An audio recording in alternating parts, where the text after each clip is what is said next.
Ẹ káàsán ẹ̀yin ọmọ ìyá mi, ẹ káàsán ẹ kúrọ̀lẹ́,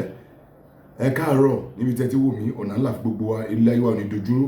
gbogbo wa la máa lọ wájú àdé ní padà sẹ́yìn, ògo wa buyọ, ìràwọ̀ wa tàn, gbogbo kan kíkan tàbá dọ́wọ́lé ayọ̀ sí rere. Orúkọ mi náà kò yí padà, Babaláwo International. Ẹ̀yin ọmọ ìyá mi, ẹ̀rí pé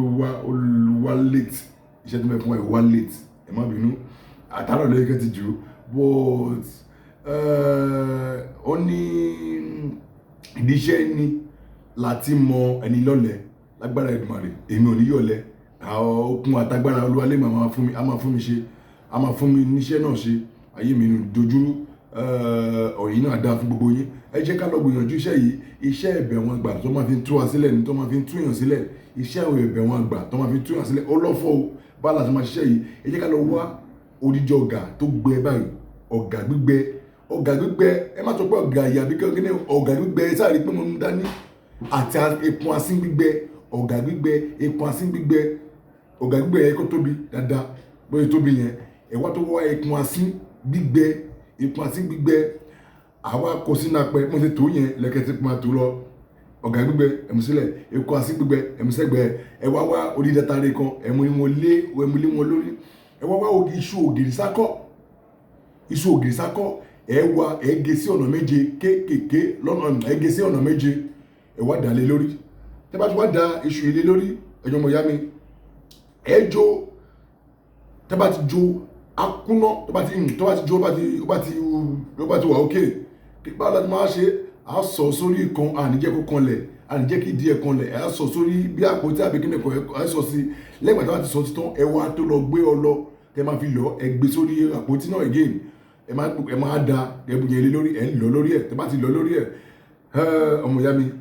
tó bá fà di bóyá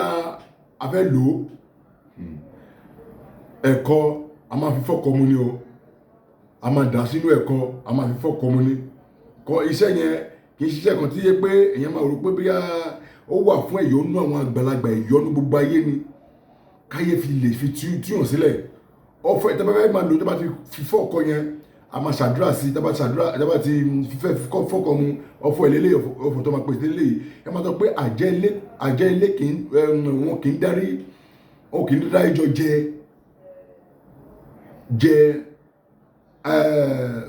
ọ̀gá oko, àjẹ́ ilé kan wọn kì í dárí jẹ ọ̀gá oko, jọ jẹ ọ̀gá oko, àjẹ́ oko wọn kì í dárí jọ jẹ asín ilé.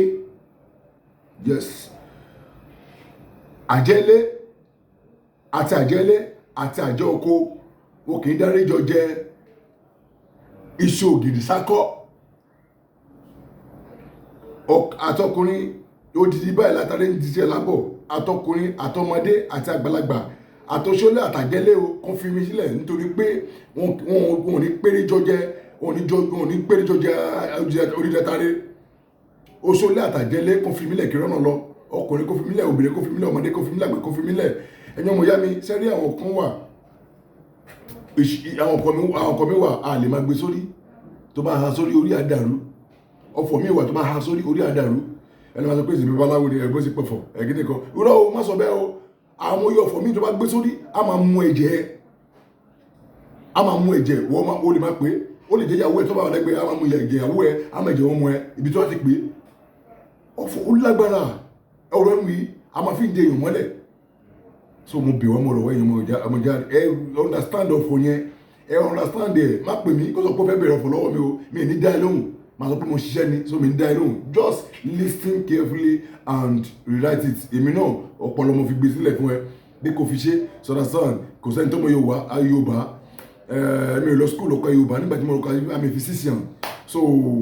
physics education only more read in school, so please, I'm so sorry for that, ọmọ ìyá mi, nọ́mbà mi lélẹ̀ o, 081-222-14891, any other number mi ò ní nọ́mbà mi mọ́ yàtọ̀ sí ilé ìdúgbò tó pè yìí, nọ́mbà méjì mo lọ́rùn online, another one 080-2897-5341, that's my number. Please and please, tó bá tó lọ gbé nọ́mbà mi, tó bá lọ pè another number 419, and page mi